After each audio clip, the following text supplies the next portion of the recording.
So, as you may have heard, Rowdy Roddy Piper has passed away. Um, just some thoughts. When I was a child,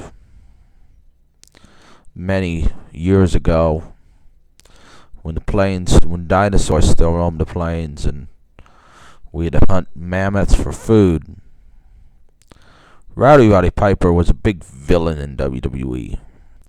And he wrestled Hulk Hogan. Technically, he wasn't. He was a face by then, but we all remembered him as the big villain who wrestled Hulk Hogan. And you had the rocking wrestling Hulk Hogan thing cartoon on.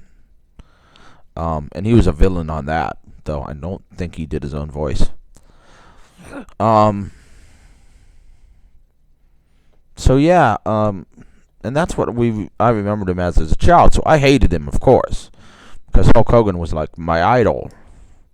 And he told me to take my vitamins and say my prayers, and we later found out I should do my steroids, which Piper did too, of course. But as I grew older, and I put away childish things, and I learned to masturbate, I shouldn't try to be funny during this, because it's not really meant to be funny. I learned to admire Rowdy Roddy Piper because of his mastery of the microphone. And the kitty's here. The kitty, the kitty, the kitty. Kitty's probably going to bite me now for that. Rowdy Roddy Piper mastered the microphone. And he had a way of holding the audience in the palm of his hand. And as I learned about wrestling, I learned what made him so good. And what made him such a great heel. And what could have made him such a great face. And these things. And it became with me less about hating the heels and liking the faces, and more about liking who I liked and hating who I wanted to hate. And even when he came back in his, however old he was, with the NWO, and the kitty's back, as you can see. And he wasn't quite as good as he used to be. He was a face then. He still had it still. He could still hold the audience in the palm of his hand. And so I learned to respect the guy. And then as I learned more about him through the internet, and how he never took advantage of an opponent in the ring. He was always a professional. I learned to respect him as that professional. How he was this great guy in real life.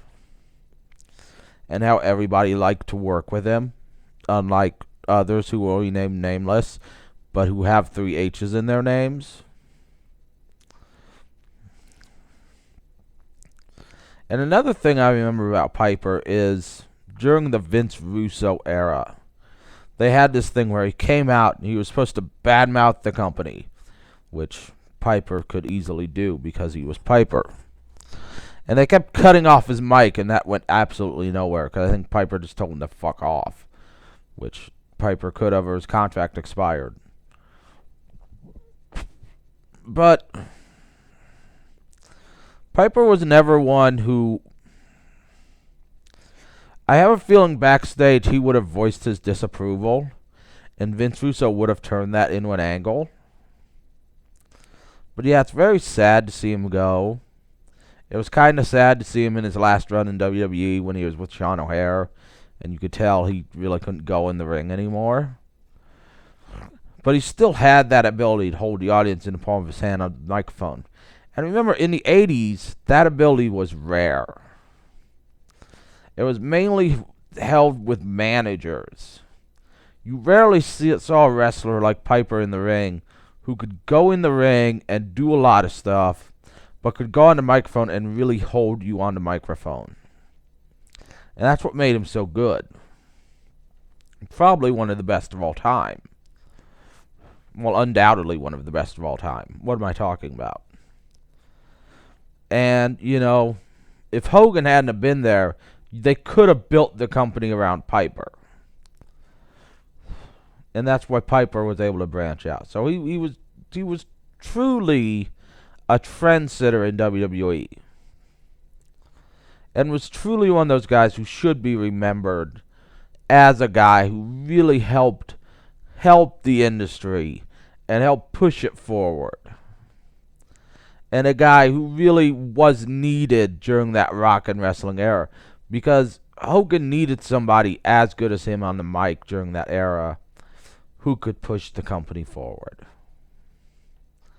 And so Piper's going to be missed because Piper was what the company needed. Even though he was a lot smaller than Hogan, he was always a threat to Hogan.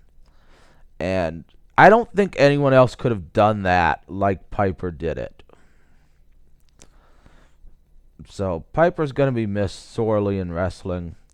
I never listened to his podcast, but I always heard it was good, because I thought in the last few years he kind of lost his mind a little bit. But Piper's was a true legend. He was a true legend, and he's truly going to be missed in wrestling. There was a lot he could have taught the next generation. And that's all I've got to say. Now, how do I stop this thing?